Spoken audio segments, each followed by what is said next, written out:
স্ক্রিনের ভিতরে যে লেখাগুলা দেখতে পাচ্ছেন আরবিতে সেই লেখাগুলা সোয়াদ সোয়াদ সোয়াদ সোয়াদ, এই চারটা লেখা আছে, চারটাই সোয়াদ।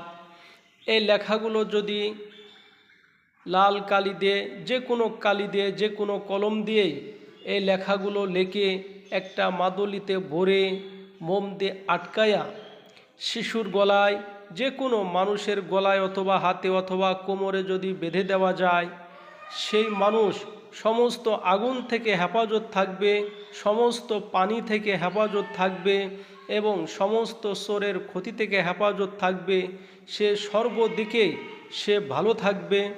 তে সবচেয়ে বেশি উপকার হবে যে সমস্ত শিশু বাচ্চারা পানির ভিতরে নেমে খেলাধুলা করে, আপনি ঘুমিয়ে আসেন, আপনি শিশু বাচ্চা পানির ভিতরে চলে গেছে, আগুন নিয়ে খেলা করতেছে, ঠিক এ সমস্ত শিশুর জন্য এই সোয়াদ সোয়াদ সোয়াদ সোয়াদ এই লেখাগুলো লিখে একটা তাবিজে ভরে আপনার শিশুর গলায় হোক, হাতে হোক, কোমরে হোক বেঁধে দিবেন।